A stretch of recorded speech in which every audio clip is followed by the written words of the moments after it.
Thank you, Pastor Eldan, my dear and beloved son.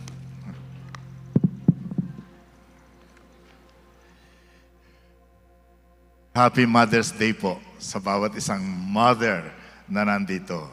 Hindi pa po kasama dito yung gustong maging mother. Okay? Bago kayo maging mother, kailangan meron munang boyfriend at kailangan makasal muna. Okay. Sigurado ko po sa araw na ito, maraming mga anak nag-iisip ng regalo para sa kanilang nanay. Yung iba siguro hindi nila magagawa sa araw na ito because restaurants will be very busy today. Mahirap makakuha ng lugar. Dito sa tapat natin, baka nga hindi ka makakuha ng parking. But anyway, we thank God sa ating mga mothers. We appreciate you even more sa lugar na ito dito sa Zion Christian Fellowship. At sa bawat isang young man, young person, young woman na nagsumikap silang madala dito ang kanilang mga nanay, binabati namin kayo at pinasasalamatan namin kayo sa Panginoon. You know, you can give so many gifts sa inyong mga mother.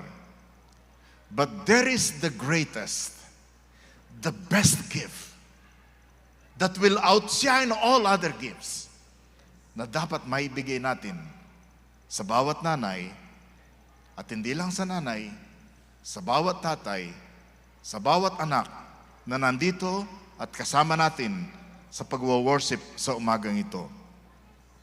Ito po pag-uusapan natin sa araw na ito. Remember, tinitingnan po natin yung tinatawag nating divine solution to human problems. Na alam natin, problemado ang tao. Ang mundong ito'y ganito, hindi sapagkat ganitong pagkakalikha ng Diyos. Tayo po ang dahilan kung bakit ang mundo natin ay ang daming problema. At yun po tinitingnan natin. And the solution na makikita po natin ay laging nasa kapangyarihan ang makapangyarihang kamay ng ating Panginoon. Meron pong isang verse o verses na na-memorize ko, Psalm 52. Sabihin na lang natin 50 years ago. Naku po'y, bago martial law, memorize ko na itong mga verses na to. Nais ko pong tingnan natin, 1 John 5:11, 12 to 13. Tayo po'y tumayo. Babasahin lang po natin sa English, bagamat later on titingnan natin ito sa mga translations sa Tagalog. And this is what God has testified. He has given us eternal life. And this life is in His Son. Whoever has the Son has life. Whoever does not have God's Son does not have life. I have written this to you who believe in the name of the Son of God, so that you may know you have eternal life. Manalangin po tayo. Dakilang Diyos, inihiling po namin ang pangunguna ng iyong Holy Spirit sa bawat isa sa amin at sa inyong lingkod na mag-ahasik ng inyong salita. Bless your servant, Lord God, and bless these words. Open the hearts, the understanding of your people here, that we might receive the very best gift na binibigay mo po sa amin. Ito po aming dalangin. In Jesus' name, amen and amen. Please take your seats.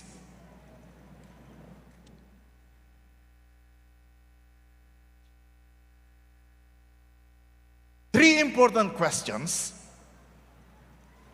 that we need to answer about this gift of God. Tatlong importanteng question po. Yung iba sa inyo, alam nyo na to, pero mas mabuting ma-refresh kayo. Yung iba sa inyo, makakadagdag sa inyong kaalaman. Yung iba sa inyo, magpapatatag sa inyong buhay.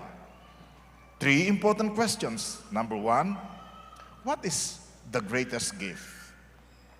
Number two, can we be sure we have the gift of eternal life? And number three, does God want us to know we have eternal life. So isang question po muna, what is the greatest gift na sinasabi ng Biblia para sa atin? I know pag gift ang pinag-uusapan, some of you can look back to sometime in the past, maybe birthday mo, o maybe isang event sa iyong buhay na talagang natanggap ka ng maraming gifts. Nakatanggap mo po ako ng maraming gifts. Yung iba talagang hindi ko deserve, yung iba talagang ang lalaki, hindi ko inaasahan. Pero ito pong pinag-uusapan natin, pag sumasamahin mo man yung lahat ng gift na naisip mo, natanggap mo, hindi pwedeng ipantay sa gift na binigay sa atin ng Panginoong Diyos. What is the greatest gift? For mothers, for children, and even for fathers, itong greatest gift na to, dapat malaman mo, magkaroon ka ng katiyakan, matanggap mo. Number one, ano po yung greatest gift? It is the gift of God. And what is that gift of God? The Lord Jesus Christ. Mga kapatid, ang tunay na regalo ng Diyos para sa atin, pinakadakilang handog ng Diyos sa atin, ay ang Panginoong Jesucristo. Okay? Hindi isang bagay. Ito isang persona. Ito yung Diyos na nagkatawang tao. Sabi po natin sa binasa natin, ulitin natin, sabi niya sa 1 John 5, at ito ang patutuo, binigyan tayo ng Diyos ng buhay na walang hanggan, at ang buhay na ito'y nasa Kanyang anak. Bagamat ang pinag-uusapan ay buhay na walang hanggan, pero ang tinutukoy po dito, talagang ang buhay na walang hanggan na ito ay na kay Kristo. Kung maalala po ninyo, ang favorite verse ng maraming mga Pilipino, whether they are true disciples or not, ay ang John 3:16. For God so loved the world that He gave what or who? His one and only Son. So the greatest gift na binigay talaga ng Diyos para sa inyo, para sa akin, para sa ating lahat, ay si Jesucristo. Amen? Alam niyo, sunod-sunod pong kasalan sa Zion mula noong October. Noong Friday, yun nga welcome natin si John Ivan, ating drummer, at saka worker natin sa Panday, at saka si Silky. Next week, si Pastor Eldan pupunta ng Mindoro kasi meron tayong dating nag-a-attend dito, nung nag-aaral siya, ay dito nag-a-attend, ikakasal na. The following week, meron na naman po ang isang CPA natin dito at ang kanyang boyfriend. Ay, sunod-sunod eh. Tapos pag naririnig ko po ang kanilang mga vow, ang ganda-ganda, bigay ka ni Lord sa akin. God gave you me. Tama ba yun? Pwede mong baligtarin. But you know what? Dapat nating tingnan at pasalamatan. God gave us His Son, the Lord Jesus Christ. That's the greatest gift. That's the greatest gift. Wala sa ating screen, pero may isang favorite verse talaga naming mag-asawa na tumutukoy sa regalo ng Diyos. Hindi ipinagkait ng Diyos ang kanyang bugtong na anak, kundi ibinigay para sa ating lahat. Hindi ba niya handang ibigay sa ating ibang mga bagay kasama ni Jesus? Romans 8:32. The greatest gift na nagpapatunay na parang sinasabi sa iyo ng Panginoon at saka sa akin, you know, God is telling you, I give you my Son Jesus. Naniniwala ka na ba na handa kong ibigay ang ibang bagay? Yun po kanyang tinutukoy dito. Ang sabi rito, yung salitang God gave, nang ibig sabihin, regalo. God gave us Jesus, His one and only Son. So ano pa po masasabi natin sa greatest gift na to? It is the gift of His Son. Pangalawa, it is the gift of life. It is the gift of life. The gift of eternal life. Ang tawag po natin dito sa John 3:16, nung unang sa older translation, everlasting life, eternal life, life without end. Life na pagkatapos mo mamatay, tuloy-tuloy pa rin. Life na natanggap mo, nung tanggapin mo si Jesus, and then magtutuloy-tuloy hanggang sa dumako ka na sa piling ng Panginoon. It is the gift of life. At minsan tinatawag itong abundant life. There is no life that can be compared to the greatness, the beauty, the abundance of the life that God has given us through Jesus Christ. Yun po ang kanyang regalo. It is the gift of life. And then ang sabi po, it is also the gift of love. Ibinigay ito ng Diyos dahil mahal niya tayo. Okay? Hindi siya napilitan. Gustong-gusto niyang magbigay. Alam niyo, minsan nagbibigay ka ng regalo kasi obligado ka. Di ba? Pero mayroong pagbibigay na gustong-gusto mong gawin kasi mahal mo ang binibigyan mo. Tama? Hello? Oh, mga children, ha? Kung ititreat niyo ang mga parents niyo at saka magbibigay kayo ng regalo, huwag niyo namang pinapakitang obligasyon ko to nanay ko to Parang mapait yun. Dapat sabihin, makita niya, naku, gustong-gusto kong gawin ito sa nanay, mahal ko ang nanay ko I wish I can do more. I wish I can give more. Di ba? It's the gift of love. Ganun po ang ginawa ng ating Panginoon sa atin. Sabi po sa 1 John 4, but anyone who does not love does not know God, for God is love. Ang Diyos ay pag-ibig. At lahat ng ginagawa niya, lahat ng binibigay niya ay sapagkat mahal ka niya. Ulitin nga natin, sabihin mo sa katabi, mahal ka ni Lord. God loves you. At yung ibang verse, ang sabi po sa verse 9, God showed how much He loved us. Pinakita ng Diyos kung gaano niya tayo kamahal by sending His one and only Son into the world so that we might have eternal life through Him. So the eternal life na binigay sa atin is a gift of love. It's a gift of God's love. Ang sabi pa sa verse 10, this is real love. Not that we love God, but that He loved us and sent His Son as a sacrifice to take our sins. Ito ang tunay na pag-ibig. Hindi sapagkat mahal natin ang Diyos, kundi mahal tayo ng Diyos kaya binigay niya ang kanyang buktong na anak upang ihandog ang kanyang buhay para sa ating kasalanan. Basahin nga natin sa Tagalog. Ang sino mang hindi umiibig ay hindi nakakakilala ng Diyos o nakikilala ang Diyos sapagkat ang Diyos ay pag-ibig. Tuloy-tuloy natin. Sa ganitong paraan, nahayag ang pag-ibig ng Diyos sa atin. Isinugo ng Diyos sa sanlibutan ng kanyang kaisa-isang anak upang tayo'y mabuhay sa pamamagitan niya. Dahil mahal ka ng Diyos, ibinigay ang kanyang buktong na anak. Namatay sa krus ng Kalbaryo, naghirap dahil sa pag-ibig sa iyo. So, ulitin natin yung sinabi natin, God cannot not love us. Okay? Basahin nga nyo ng malakas. 1, 2, ready, read. God cannot not love us. Hindi pwedeng hindi tayo mahalin ng ating Diyos. Alam niyo kung bakit? Sapagkat ang Diyos ay pag-ibig.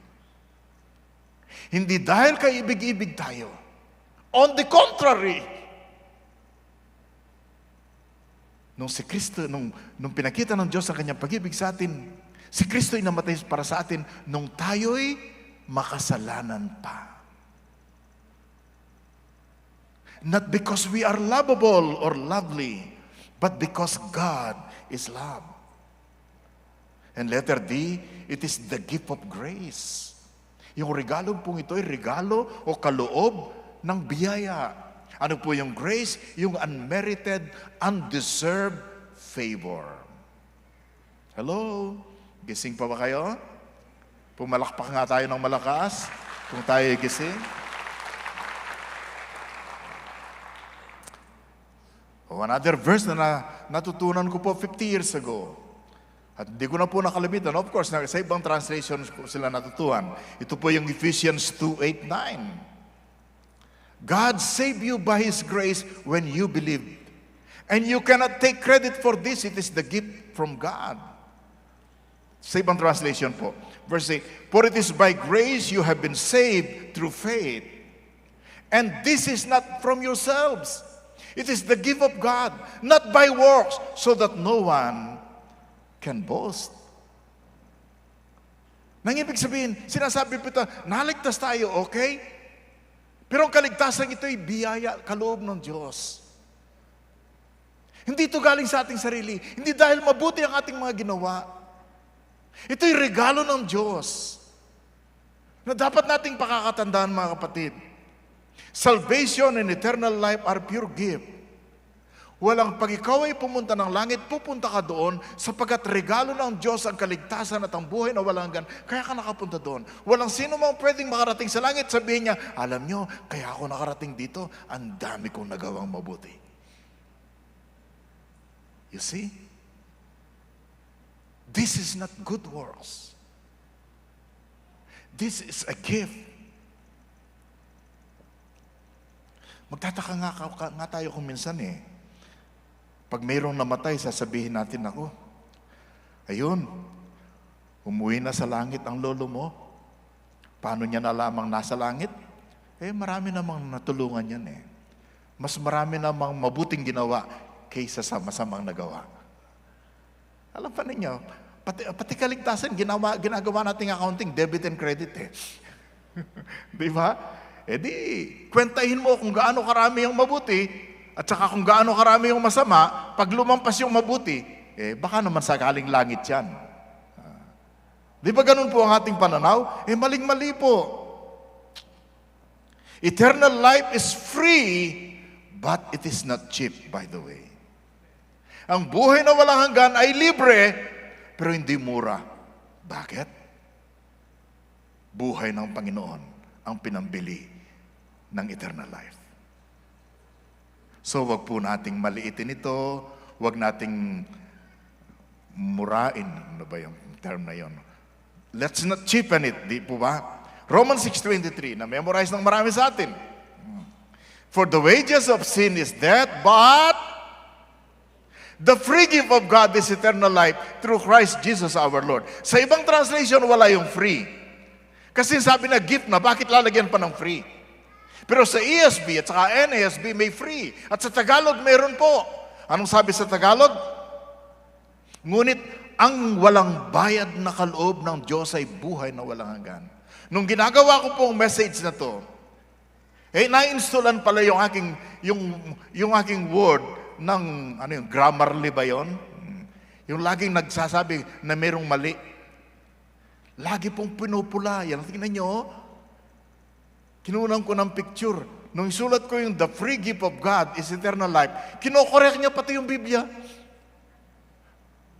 Sabihin, minarkahan yung free. Dapat tanggalin yon. Bakit? Redundancy. Pag gift, free na yan. Kaya wag mo na lagyan ng free. Ang problema yon ang pagkakasulat sa original ng buhay na walang hanggan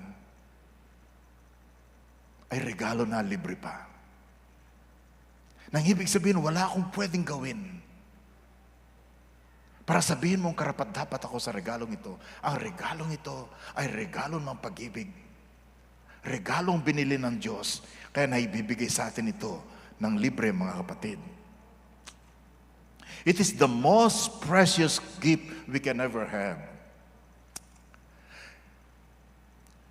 Combine all the money, all the resources, all the riches, all the mines, all the marine life, all the livestock, and all the scientific marvels o invention ng mga tao. Tuloy mo, ano? And the billions of Forbes and billionaires and the trillions of all nations, none can compare to the Lord and His love and His gift for you and for me. Yes, palakpakan natin ng Panginoon. Kapatid, pag sumasamahin mo man ang lahat ng kayamanan ng mga billionaires of Forbes, yung trillions ng mga bansa, yung lahat ng minahan sa iba't ibang dako ng mga bundok sa buong sanglibutan, pag sumasamahin mo ang lahat ng buhay sa dagat, pag sumasamahin mo ang lahat ng animal life, Napakamahal niyan. Pero wala pong comparison sa regalo ng Diyos sa atin ng kanyang bugtong na anak at ang buhay na walang hanggan. Ganon kadakila ang regalo na ito ng ating Diyos. It is the greatest gift. Number 2, can we be sure of the gift of eternal life? Okay, sabi nyo, Pastor, okay, I know it's the greatest gift, pero pwede bang makatiyak ang tao na samantalang nabubuhay siya sa mundong ito, samantalang naglalakad tayo sa sanglibutan ito, while you and I are alive, while we are on this earthly journey, pwede ka bang makatiyak na may buhay na walang hanggan ka?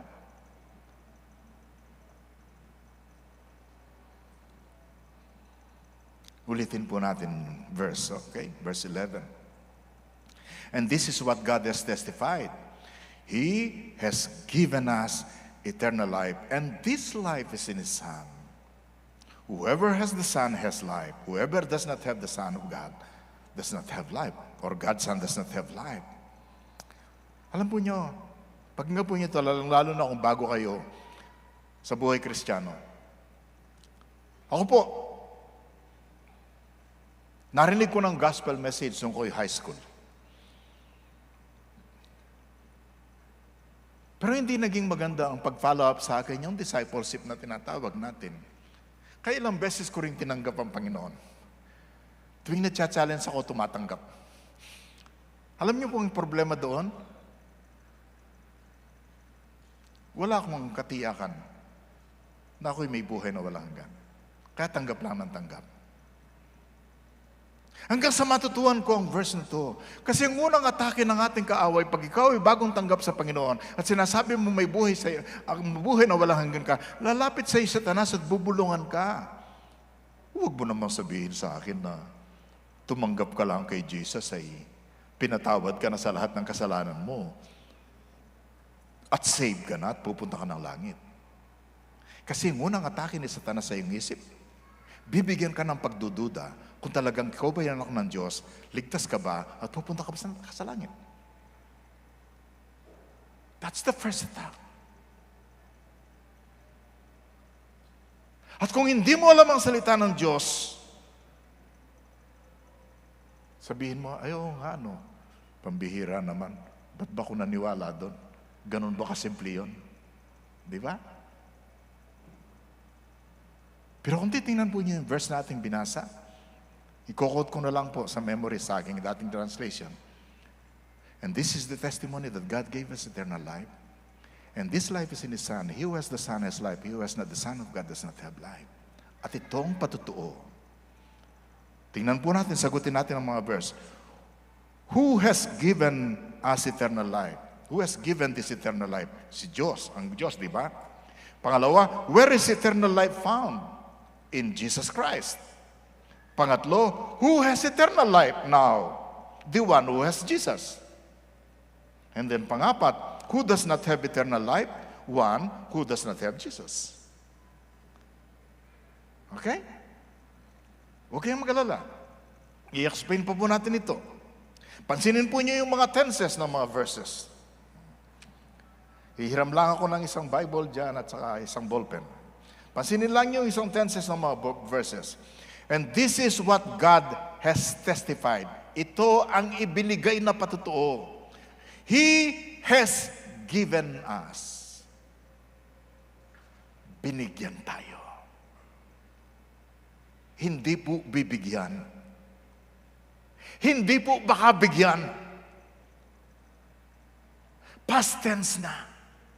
Nangyari na, naganap na, tinanggap mo na, karanasan na. Ang buhay na walang hanggan.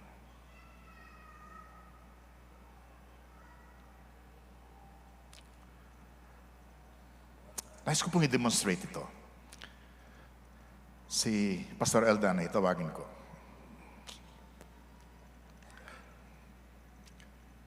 At saka si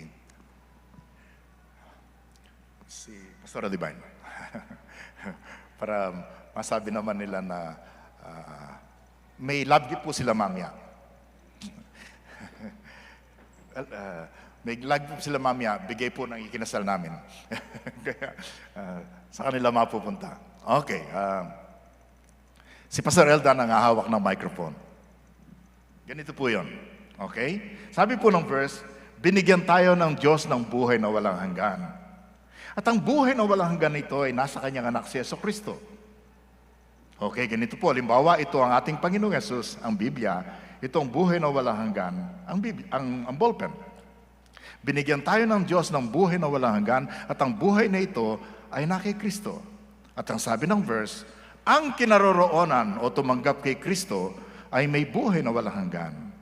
Subalit wala nito ang hindi tumanggap kay Kristo. Bakit po ganoon?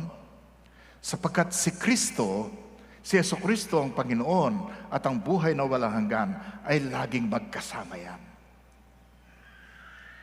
Kaya pag tinanggap mo ang Panginoong Yesus, natanggap mo ang buhay na walang hanggan.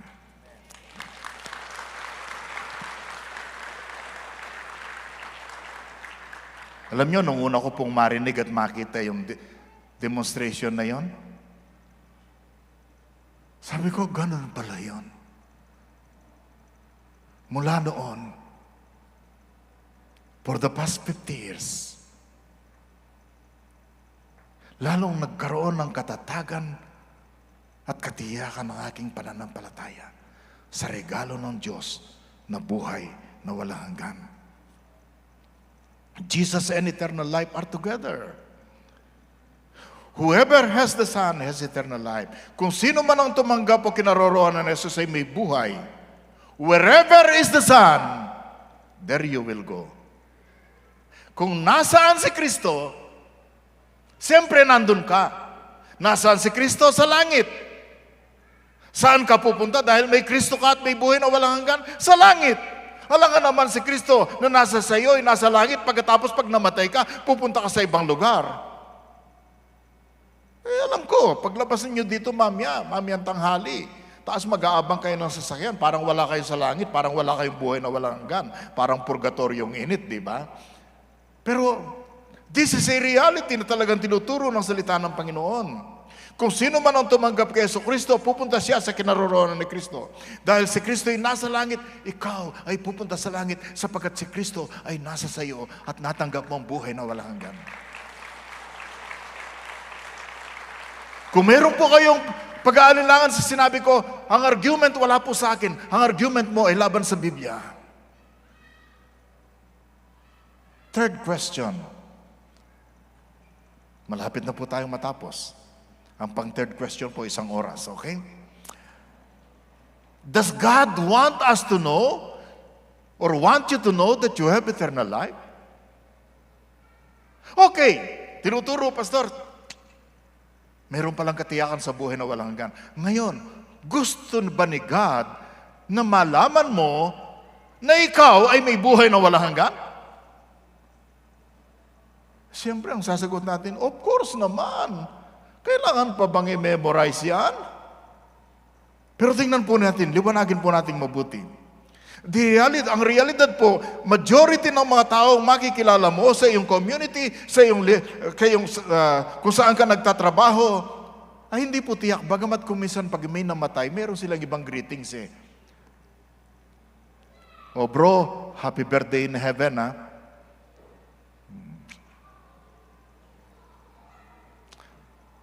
O Bessie, nandyan ka na ba?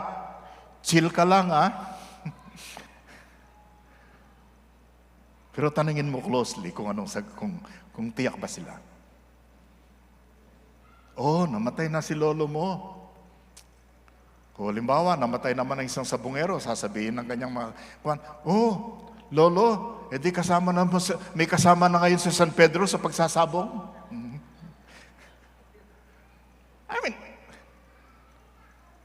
Di ba nababasa niyo kung minsan nababasa niyo sa Facebook kung minsan ang mga ganong pagbati?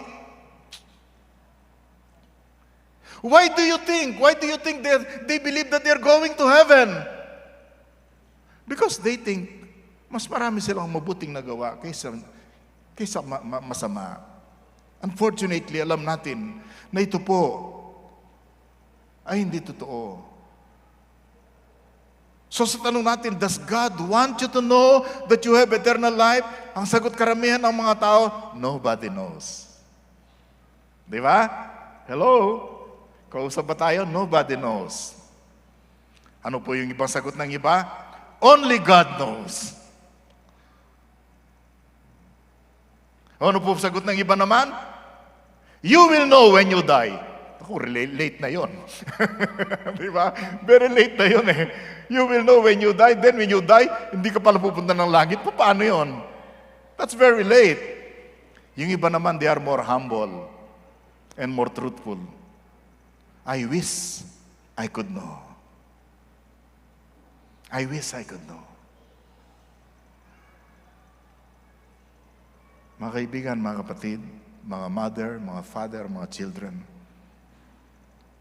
the beauty of it is that God wants you to know that you have eternal life. Kasi anong katuturan ng assurance kung hindi mo naman alam? Di ba? Anong sabi sa verse 13? Right in this verse, mga kapatid, I have written this to you who believe in the name of the Son of God, so that you may know you have eternal life. Mukhang meron sila. Katulad nilang problema natin di ba? Kinilala nilang Panginoon, tinanggap nilang Panginoon, pero kung minsan nag-aalinlangan sila, hindi nila tiyak kung may buhay na walang hanggan, pero pagkatapos binigyan silang katiyakan, and then sabi pa ni John, sabi niya, ang isang dahilan, bakit ko kayo sinulatan? Kayong mga nanampalataya kay Kristo, para malaman ninyo na may buhay na walang hanggan kayo. Sa inyo na nandito ngayon, kasama natin sa pag-worship, sa inyo nagwa-watch, sa inyong mga sariling tahanan, God is telling you, I want you to know that you have eternal life. Amen. Palakpakan natin ang Panginoon.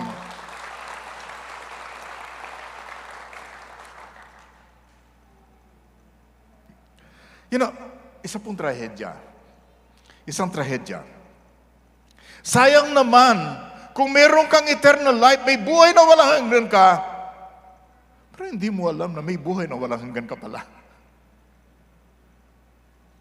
And the other tragedy, pwede ka na sana mag-enjoy sa kapayapaan, sa katiyakan, pero hindi mo na-enjoy sapagkat hindi mo alam na ikaw ay may buhay na walang hanggan. Pwede ka sanang maging bold, maging malakas ang loob, maging courageous sa pagkukwento sa iba sa nangyari sa iyo. Pero kung hindi mo alam na meron kang buhay na walang hanggan, hinahawakan mo, pinipigilan mo yung sarili sa pagkukwento sa iba. God cannot use you because you're withholding. Because bakit hindi mo alam na mayroon ka pala? Para pa kang yung isang mag-asawa na namatay po sila sa dehydration at saka sa gutom at pagkatapos matagpuan sila ng police. This happened some decades ago. I read it from a book. Nung mag-investigate ang mga police, talagang namatay sila. And then, when they check yung mga gamit nila sa loob ng kwarto, this couple have more than $40,000 na cash. Maybe hindi pa alam kung ilan nasa bangko. And yet, namatay sila sa gutom. Did they know that they have that money? Maybe they have forgotten. Kawawa naman ang isang tao. Nang dami pala niyang pera, pero hindi niya alam na mapera siya. Diba? Pwede na sanang sumama kay John Iban saka kay Selkie papuntang Singapore. Pero, ang iniisip mo, wala kang pera. Trahedya po. Tragedy because you have been persistent. Pwede hindi ka sana na-discourage. Punong-puno ka sana ng pag-asa sapagkat alam mo na may buhay na walang hanggan. Pero kaya lang madali kang ma-discourage sapagkat hindi mo alam na may buhay na walang hanggan ka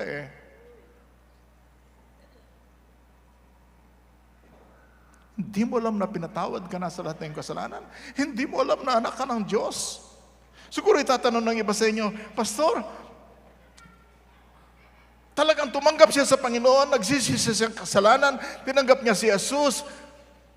So may buhay na walang hanggan siya, pero hindi siya sure at hindi niya alam, pag namatay ba yan, pupunta sa langit? Malamang pupunta sa langit. Kaya lang nabuhay siya sa mundong ito nang kulang sa kapayapaan, sapagkat hindi niya alam na meron pala siyang buhay na walang hanggan.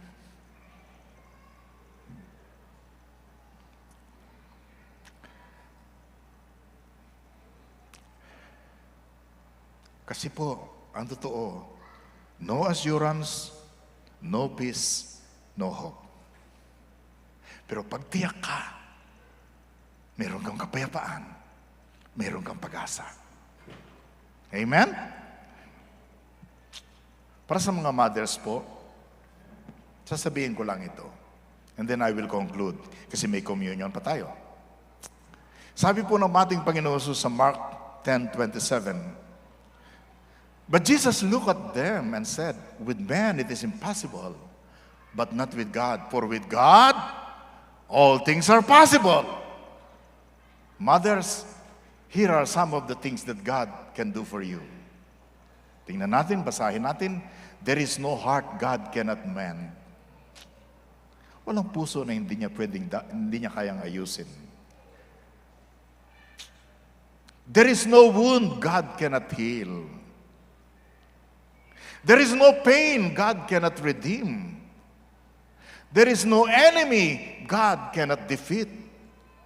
There is no bondage God cannot break. There is no need God cannot meet. There is no mountain that God cannot move. There is no relationship that God cannot restore. There is nothing our God cannot do.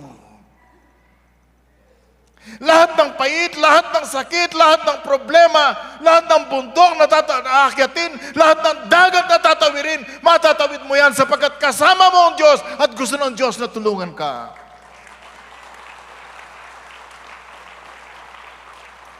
But the starting point is, you must believe that God loves you, that Jesus died for you. And you must receive Jesus in your life. Now. That's the starting point. That's the beginning of life. And that's the greatest gift. Pwede pong dumayo tayo saglit.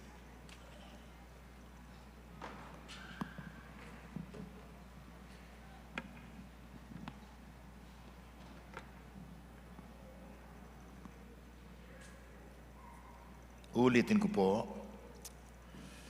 sa buong Mayo na to ay bibigyan namin ng pagkakataon yung iba sa inyo na magkaroon ng katiyakan sa buhay na walang hanggan, na magkaroon ng katiyakan sa kanilang kaligtasan. Bibigyan namin kayo ng pagkakataon na isalang-alang, sino ba si Kristo sa iyo? Kung siya'y Panginoon at tagapagligtas, pinahayag mo na ba ang pananampalataya mo? Inanyayahan mo na ba si Jesus sa iyong puso at buhay? Mga kapatid, he who has the Son has life. He who does not have the Son of God does not have life.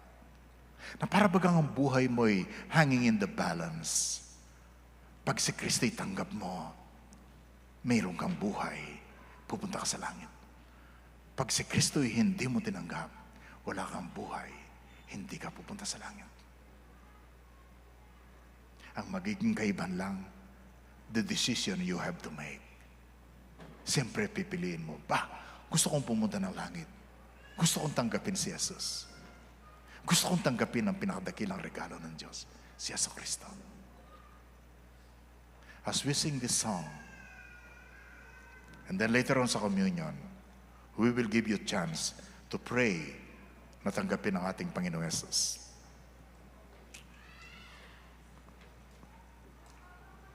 Let us sing to our God.